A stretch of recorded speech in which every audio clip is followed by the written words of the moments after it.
Lots happened since the last time we spoke, Sri, and I'm talking about a couple of inflation numbers that we saw. Both the CPI and the producer price numbers were cooler than people thought. Is 4, I think last time you were on, 4 might not have been the top of the 10-year, but you thought it might be a resting spot for a while, I think.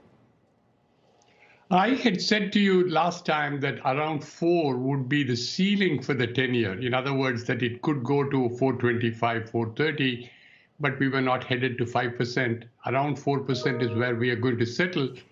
And I still believe that. And I said that to you, Joe, before the CPI and PPI numbers were published.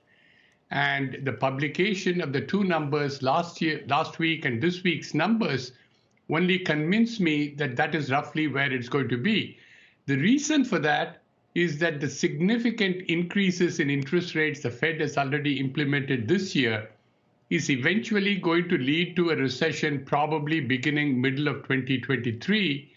And once that starts to happen, there is going to be a destruction of demand, as economists call it, and that in turn will bring the inflation rate down. Two problems. One, even if inflation comes down, it may not come down anywhere close to the 2% level. My concern is that it's going to settle at about 5%, 5 to 6% on the CPI.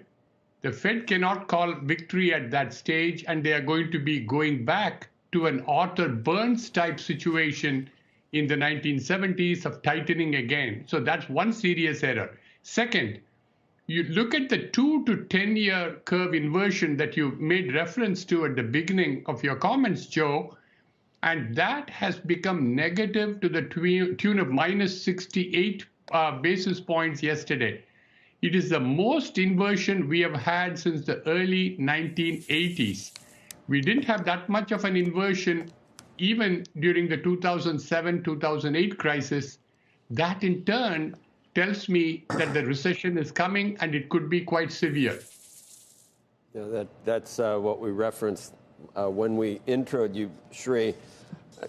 If inflation were to get cool, and I just heard your forecast that it gets sticky at around 5% or so, but would good inflation numbers allow the Fed to feel better about pivoting, or does the Fed actually need to see a sharp slowdown? And the reason I'm mentioning that, yesterday retail sales. So, every cool inflation number we get might be followed by a number that shows the economy is hanging in there. Does that mean the Fed isn't satisfied with what it's done? That it's going to need to do more because it needs to actually slow the economy? Or if it has success in inflation, is that going to be enough for the Fed? Are they just dead set on causing a recession? Those are great questions. I don't think they are dead set in causing a recession, Joe, but they have to be dead set in causing a recession. That's what they are required to do because, as you said, even with two cool inflation numbers, we had retail sales remaining very healthy as it came out yesterday. That means the consumer is relatively healthy and he or she is going to continue to spend. And as long as they continue to spend, after you have had a couple of months of good inflation rate, inflation can pick up again. That's the story we have from the 1970s. And Jerome Powell has said repeatedly he does not want to follow the path followed by the then chairman, Arthur Burns, but he runs the risk of doing so if he pivots. If he pivots, inflation likely will go back up.